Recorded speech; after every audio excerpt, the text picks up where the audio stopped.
The reason I'm late joining you, ladies and gentlemen, I'm sorry to be a bit late, is that I've just been at a meeting with Ed Miliband and a young woman from Nottingham, Emily Francis, who I think went to Ed's wife's Justine's old school, and she challenged Ed at a Q&A early this year about why there wasn't more mental health support in school, because she had been through a breakdown herself and found there was nothing there. She had a year's wait for CAM services. So it's quite relevant to come from that and then come to the points you were making, Nancy. And I will pick up those points in a moment, because I think her experience does raise asks fundamental questions of the way we are supporting and nurturing young people, or not, as the case may be. But do you know, I was going to start with a quiz, actually. I'm going to read a quote out, and I'd be grateful if anybody in the audience wants to guess the author of these words and the year in which they were spoken. Everyone's looking worried now, don't do, but it's a fantastic quote. So here goes. The isolation of the mental hospital from the general hospital service is an outrage upon medical practice. It ought to be possible for persons suffering from acute mental anxiety and mental disturbance to be able to get clinical advice at a general hospital without having to undergo what may be the embarrassment of going to an institution dealing with more advanced cases. I think that a great deal of mental disorder could be prevented from developing in its earlier stages if people were able to walk into the same institution for advice on mental disorder as for a corn on the foot. Now, anybody want to have a guess of whose words they were? I'm looking at you, Calvin. Do you know? No, I It's either beverage or beverage. Well, it is the great Aniran Bevan. It comes from my little red book, which I carry around with me. 6th of April, 1946. 6th of April, 1946. And what's so remarkable about those words is their relevance to today, because he's talking about that culture of separateness between physical and mental health, the lack of parity between the two, the idea that you can't. He talks about the embarrassment of having to go and not being able to get support and having to go to a specialist institution.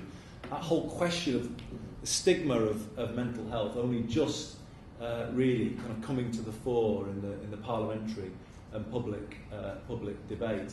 And you know, my kind of sadness hearing those words is that Nye Bevan didn't stay around long enough as Health Secretary to shape the health service to have parity of physical and mental, which was clearly his aim at its heart at the very beginning, because sadly services have developed differently, and we have a situation today where mental health remains the poor relation on the fringes of the system, separate organisations, separate buildings, and indeed, even worse, where CAMS is the poorest of all the poor relations, often the very first in line for cuts. And the sadness of that actually is really kind of strengthened when you think about in 48, when the NHS came into being. The definition of health is set out in that year by the World Health Organization. It'll be familiar to many of you, but I'll repeat it. Health is, quotes, a state of complete physical, mental and social well-being, not merely the absence of disease or infirmity. So physical, mental, social well-being, the theme we're here to discuss. So the question being, why has that well-being mission never been truly at the heart of the NHS or indeed public services? Why is it only now that the Cabinet Secretary is starting to focus on well-being when we've had 65 years of the NHS? I think that's a question we all need to kind of think about very, very deeply. I think it's partly explained by the change between the 20th and the 21st century. I'll just illustrate it. People may have heard me say this before, but it brings it out to me because it really illustrates the issue. My constituency, Lee, a mining area, when the NHS was created, was a very different place than it is today. I would argue that it was physically dangerous, but emotionally very secure.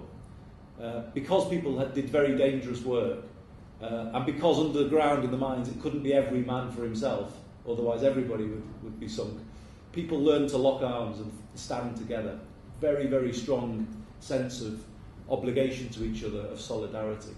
And that wasn't in my constituency. You would have found that in post-war Britain, up and down the country.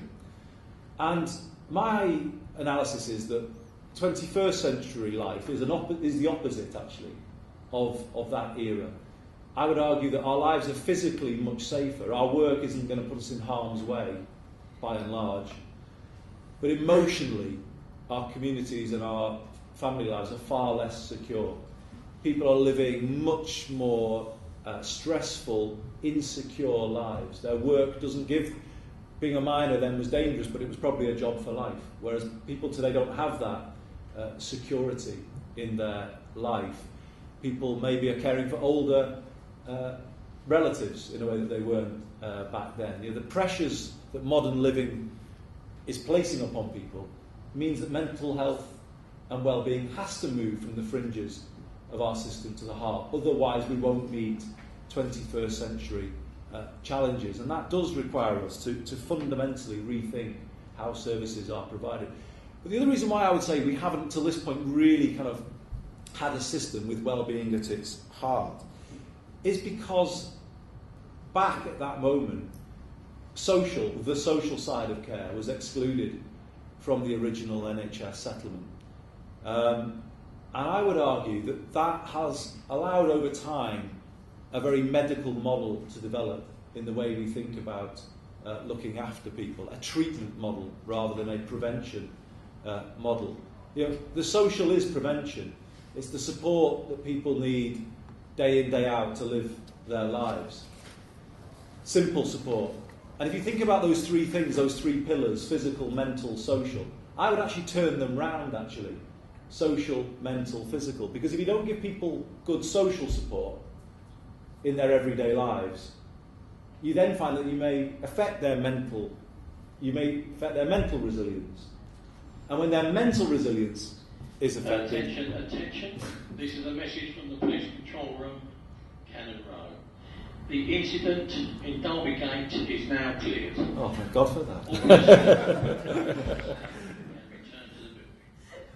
Thank you. This is a weekly occurrence in here, actually. Forgive the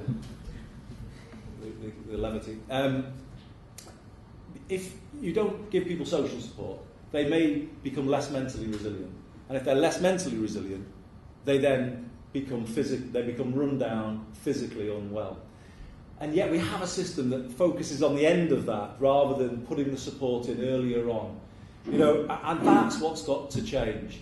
So that's why I'm proposing the unification of the physical, mental, social, to have social care within the NHS, because it's only then, I think, that you can break out of this very medical model of providing support. As part of our policy review, I've been shadowing GPs over recent months. And what is most striking about watching the morning surgery unfold is how similar it is to my surgery as an MP, or indeed Kelvin or any of the other MPs who are here this afternoon. People who are coming to the GP, in my view, are often have a deep-rooted blockage in their life that has social origins, bereavement, relationship, benefits, housing, work, a whole range of things. And yet the solutions that the health service offers people are often medical in their nature. So we have a system that is quite happy to issue millions of prescriptions for antidepressants, but isn't able to give people the counselling, the therapy, the other support that they may need, actually, to get to the root cause of what is preventing them having a good sense of health and well-being. And that's why I'm talking about making a fundamental change to the way we think about health. It's only when the social side of care is in the NHS settlement that I think we will put prevention at the heart of the system.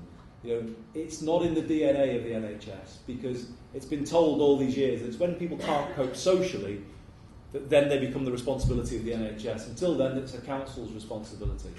And I think that way of thinking won't work anymore. So I think we're on the cusp of a fundamental change, actually, in terms of the way we think about not just health services, but how we commission, I think, as Nancy was saying, for good health and well-being. For me, in the 21st century, that should be the local authority's job. The local authority's primary role should be to secure the health and well-being of their local population. That's where local government in England began, as public health entities, improving the sewerage and the community system. That's what I think we've got to get back to a social model of commissioning. It definitely means parity between physical and mental health, but let's go further. Shouldn't there be parity between adult mental health and children's mental health? Can anyone in this room who works in mental health say today, honestly, that there is parity between CAMHS and other parts of the mental health system? There isn't, and that is a scandal. If politicians are going to come into rooms like this and preach about early intervention, we've got to start putting our house in order and start putting the support where it needs to be, where we can make most difference in terms of young lives. Parity between CAMHS and adult mental health is essential. It is appalling to me that the government have recently scrapped the survey which monitors annual expenditure on adult mental health. How can that be? How can we have a government drive on well-being at the same time they're scrapping the means by which they monitor whether or not we're even moving forwards towards parity? That's something that needs to be corrected. Richard, I mentioned at the beginning, did a huge amount to shape my thinking when I was in government. As a minister, I received the Bradley report on mental ill health in the criminal justice system. And that was the moment my thinking changed. I remember as Secretary of State reading the statistic that 7 out of 10 young people in the criminal justice system have an undiagnosed and untreated mental health problem. And I had to ask the civil servants to check it for me because I didn't believe it could possibly be true. But of course it was. And that is the product of a system that doesn't prioritise prevention, that doesn't have a whole child approach, which doesn't invest in young people's mental health and well-being. We have to change it. We began with IACT and all of Richard's fantastic work there, but that really should only be the beginnings. Let's start to think about parity in every way, in every sense. So currently in the NHS Constitution, people have a right to NICE approved technologies, essentially a right to medication. In the 21st century, surely it must be time to say people should have a right to therapy as well as a right to medication, whatever that therapy may be. That's a big change we need to make. In terms of schools, surely, I think as Nancy was saying, to pick up on that point, teachers should have mental health awareness as part of initial teacher training and also as part of continuing professional development. How on earth are we going to identify the young people who need extra support if we don't have an education system that is able to identify and then support young people who need that help? And that's something that I've agreed with the Shadow School Secretary, Tristan Hunt. But just a final point, and it comes back to where I began really. I would argue that the time has come really for a whole person approach to care. We've got to break out of the silo approach that we've got in this country at the moment, where not only are schools doing their thing and the health service is doing its thing, even within the health service we have a siloed approach to delivery. So physical, mental, social. Well, we've got 3 separate delivery systems to deliver each of those sets of needs. And I would say that we will never make the change that we want if we perpetuate that kind of way of thinking about public services. The time has come for a paradigm shift in the way that we support people and ensure that we're looking out for all of their needs. And I think that does in the end take us to public health too. We need more ambitions about the way in which we support people to live a healthy, active life within their community. It can't be right that around 1/4 of the British population is physically active.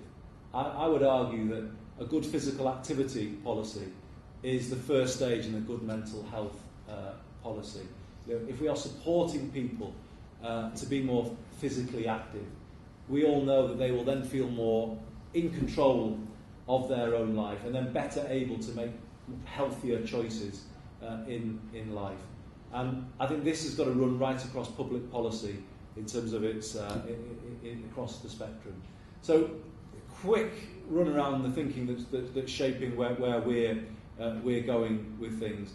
The time has come to end this culture of separateness between physical and mental health, but also between the rest of the public services. It's time actually to get that World Health Organization definition and to put it centre stage at the heart of the next government. A complete state of physical, mental and social well-being. It's a simple definition.